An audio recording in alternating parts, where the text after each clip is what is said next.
Hello friends, welcome to Namakkal Sarada Samayal. இன்றைக்கி மரவள்ளி கிழங்கு வடை தாங்க செய்ய போகிறோம். மரவள்ளி கிழங்கு வச்சு நிறையா ரெசிபி செய்யலாம். இன்றைக்கி நான் வடை தான் செய்ய போகிறேன்.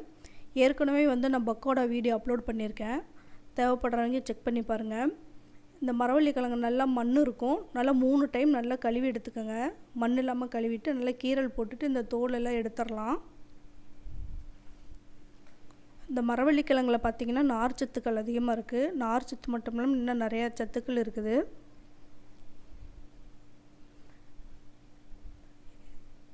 இதனால் தோலெல்லாம் நல்லா எடுத்துகிட்டு நம்ம காய் சீவர கட்டையில் நல்லா துருவி எடுத்துக்கலாம்.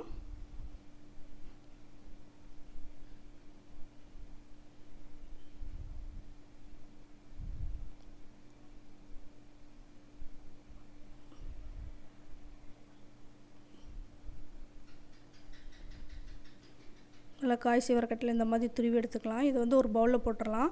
இப்போ நம்ம ஒரு மிக்ஸி ஜாரில் 1 ஸ்பூன் சோம்பு, ஒரு 4 வரமிளகாய், 2 பச்சை மிளகாய், சின்னதாக 2 துண்டு இஞ்சி, ஒரு 5-6 பூண்டு, ஒரு 2 டேபிள் ஸ்பூன் அளவுக்கு கடலைப்பருப்பை 1 மணி நேரம் ஊற வச்சு தண்ணி இல்லாமல் எடுத்துக்கலாம். அதே மிக்சியில் போட்டு நல்லா கொரகொரப்பாக அரைச்சி எடுத்துகிட்டு வந்துடலாம்.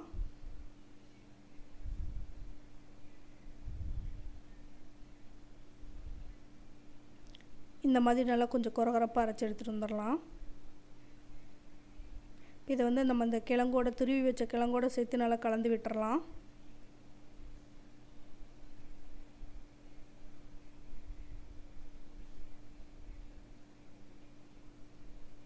நல்லா கலந்து விட்டுட்டு 2 பெரிய வெங்காயம் நல்லா பொடி பொடியாக கட் பண்ணி போட்டுக்கலாம்.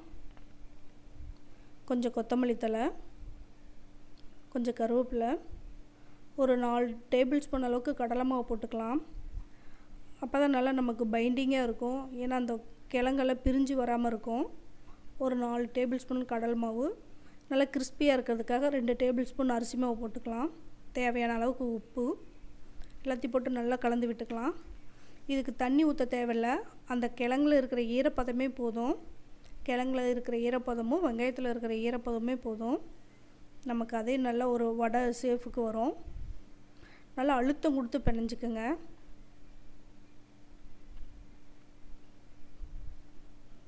நல்லா அழுத்தி பிசையும் போது நல்லா நமக்கு கோட்டிங் ஆகும்.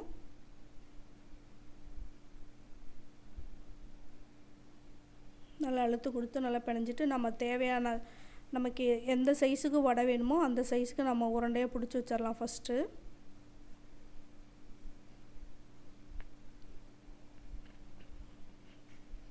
தேவையான சைஸுக்கு நம்ம உருண்டை பிடிச்சி வச்சுட்டு ஒரு கடாயில் எண்ணெய் ஊற்றி நம்ம காய வச்சிடலாம்.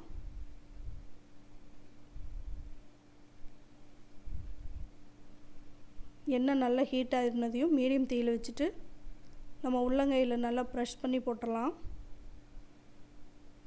ஓரங்களை நல்லா கரெக்ட் பண்ணி போட்டுடலாம்.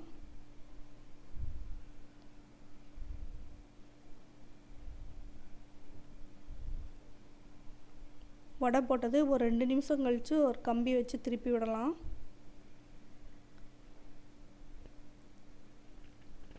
இந்த வடை ரொம்ப டேஸ்ட்டாக இருக்கும். நம்ம பருப்பு வடை செய்கிறத விட கூட இன்னும் டேஸ்ட்டாக இருக்கும். நல்லா கிறிஸ்பியாக இருக்கும். இதை டீ டைம் ஸ்நாக்ஸு செஞ்சு சாப்பிட்டோம்னா இன்னும் நல்லாயிருக்கும். கொஞ்சம் வித்தியாசமாகவும் இருக்கும். ஸ்கூல் விட்டு வர குழந்தைங்களுக்கு இந்த மாதிரி செஞ்சு கொடுங்க. நல்லா விரும்பி சாப்பிடுவாங்க.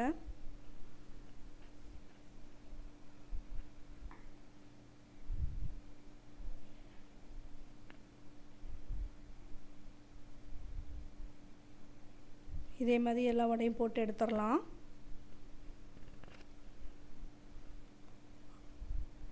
அவ்வளோதாங்க, சீக்கிரமாக ரெடி ஆயிரும். முறுமுறு மரவள்ளி கிழங்கு வடை ரெடி ஆயிடுச்சு. நீங்களும் உங்கள் வீட்டில் ட்ரை பண்ணி பாருங்கள்.